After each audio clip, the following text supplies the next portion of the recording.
ulioipa mamlaka yako inapaswa ikufanye wewe ustawi. Uishi kwenye nyumba nzuri, utibiwe sehemu nzuri, watoto wako wasome elimu bora, ulale pazuri, uendeshe gari. Hakuna mtu ambaye Mwenyezi Mungu amempendelea alafu akarani mwenzake. Kwa hiyo lengo la serikali ni ustawi wako. Nikiwauliza watu wa Muganza, mmestawi au mmenyong'onyea? Si. Serikali itawajibika kwa wananchi. Hiyo ni katiba yetu ya sasa. Sasa mnisikilize. Nyie watu wa mkoa wa Geita. Mkoa wa Geita una ukubwa wa kilomita 20,000. Nchi ya Rwanda nzima ina kilomita 26,000. Kwa nyie mnalingana na nchi ya Rwanda. Mkoa wa Kagera una kilomita 35,000. Maana yake mkoa wa Kagera ni mkubwa kuliko nchi ya Rwanda.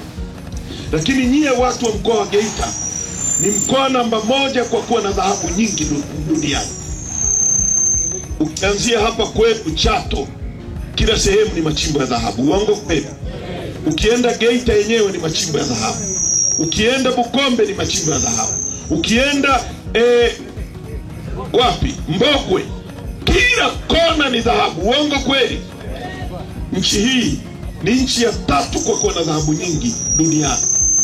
Leo nilipokuwa naangalia bei ya soko la dunia ya dhahabu, leo gramu moja ni 290,000.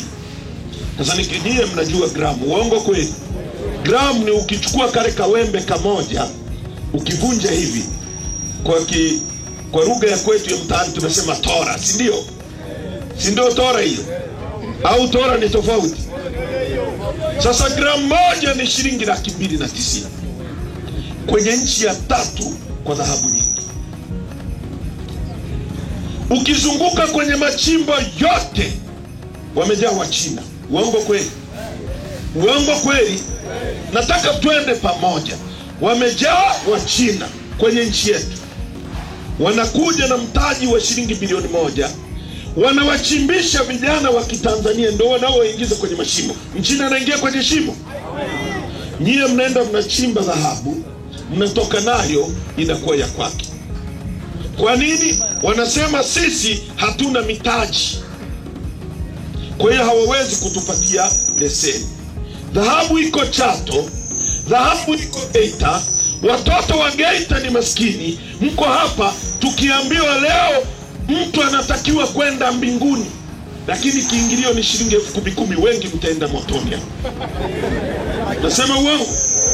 Kwenye nchi ya dhahabu watu waende motoni kwa sababu shilingi 10,000. Watu Geita wanakufa kwa shilingi 5,000 kwa kukosa dawa. Alafu hiyo nchi unasikia ripoti ya mkaguzi na mdhibiti mkuu wa hesabu za serikali inasema hivi: mwaka jana serikali imepoteza matumizi ya kijinga. Ripoti ya mkaguzi mkuu imesema matumizi yasiyokuwa na tija shilingi bilioni 571. Sasa Mchina anakuja na mtaji wa shilingi bilioni 3, mnampa mgodi. Alafu nyie mama yenu mnayemuita mama yenu, si ndio? Mama choo ikichimbwa mama amechimba. Barabara mama. Huyu mama ana roho nzuri huyu, ambaye kabla hajawa rais alikuwa atulimii barabara, kabla hajawa rais alikuwa atuchimbii choo. Leo akiwa rais tu pesa amepata si kutoka wapi, na kesho kuto urais wake ukikoma, si kama ataendelea kuwa na roho nzuri hii, aendelee kulima barabara, aendelee kuchimba, ataendelea na hiyo roho nzuri. Sasa huyu mama tunaambiwa hivi, serikali yake imefanya matumizi yasiyokuwa na tija bilioni 571. Ndio yale mnayosikia si goli la mama, si nani amefunga, mama ametoa si milioni 30. Na unakuta mtu yuko Chato hapa eti sisi tumeshinda goli la mama, tumepata hela, kana kwamba itamfikia na yeye.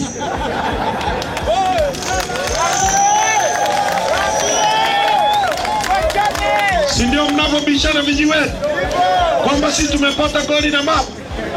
Sasa ndugu zangu, watu wa Chato, watu wa Muganza, hizo fedha zingechukuliwa vikaundwa vikundi vyenu, vikundi kwa vijana wa Chato, wa Muganza, wa Geita, vikundi vya watu 20 ukawapa mtaji wa shilingi bilioni 2 au bilioni 1, unazungumzia vikundi 571.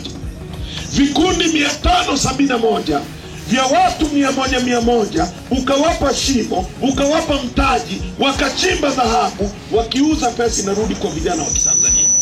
Huyu kijana wa Kitanzania akipata pesa anajenga nyumba, anamwajiri fundi huyu. Huyu fundi akipata pesa ananunua mboga kwako. Wewe ukipata pesa unamwagiza bodaboda amletee mboga nyingine. Bodaboda anapata pesa, anakunywa mafuta kwenye sheri ya mtu mwenye mafuta. Yule anamwajiri mlinzi. Mlinzi anapata pesa, ananunua kitanda kwako. Pesa inazunguka miongoni mwetu, inachukuliwa inaenda kutengeneza ajira China. Hivi mnanielewa?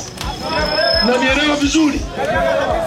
Yaani tungekuwa na serikali ya watu wenye akili, pesa ingetengenezwa izunguke miongoni mwetu, tutengeneze uchumi. Leo Mchina akichukua dhahabu hapa, akienda kuiuza, pesa anaenda kujenga China, haji kujenga hapa. Leo tungeunda vikundi, vingechimba dhahabu. Mtu akijenga gesti hapa, atakuajiri wewe kwenye gesti yake, mletee maji. Pesa inatoka kwenye dhahabu, inaingia kwa huyu kijana mwenye gesti, inatoka kwake inakuja kwako. Wewe ukipata pesa utanunua dagaa kwa yule, yule akipata pesa ataagiza dagaa nyingine, pesa inazunguka miongoni mwetu. Tuna watu wajinga madarakani wanaochukua rasilimali zetu wanazitoa nje ya nchi. Sisi tuligombana sana na Magufuli na mnajua, na mpaka wakampiga risasi. Tuligombana naye kwa sababu za kidemokrasia, kwamba alikuwa anaua sauti ya pili ya kusaidia nchini. Tulikuwa bungeni, alituondoa Magufuli kwa nguvu. Uongo kweli? Kweli. Na madhara yametokea makubwa. Leo huyu mama ameingia madarakani, amekuta nchi hii ina bandari. Bandari ni mlango wa uchumi, ni mlango wa fedha. Mungu ametujalia kila kitu. Hii ni nchi ya kwanza duniani yenye Tanzanite. Haipatikani kwingine kokote duniani isipokuwa Tanzania. Lakini nchi inayouza Tanzanite kuliko nchi zote duniani ni India. Yaani kwamba Tanzanite haipatikani kwingine kokote duniani, lakini Wahindi wanauza Tanzanite kuliko sisi. Wakati mtoto wako anaenda shuleni kufundishwa, mama yake Juma analima, baba yake Juma anachimba kisiki, Juma anacheza mpira, maswali, mama yake Juma anafanya nini? Analima tiki. Baba yake alikuwa anachimba nini? Choo au kisiki, akiweka kisiki tiki. Juma alikuwa anafanya nini? Anacheza mpira tiki 100%. Wahindi, watoto wenu wanafundishwa matope haya shuleni. Wahindi wanafundisha watoto wao namna ya kuchukua Tanzanite ya wajinga. Watoto wenu wanafundishwa shuleni panzi ana miguu mingapi. Wahindi wanafundisha namna ya kuchukua dhahabu yenu, kwa sababu ya viongozi wa hovyo tulionao. Tunahitaji kubadilisha nchi. Na nielewa vizuri watu wa Chato, umaskini wenu ni wa kutengeneza. Ndio maana tuna ziwa lenye kina kipana kuliko yote Afrika, la pili duniani. Ziwa Victoria liko hapa kwenu.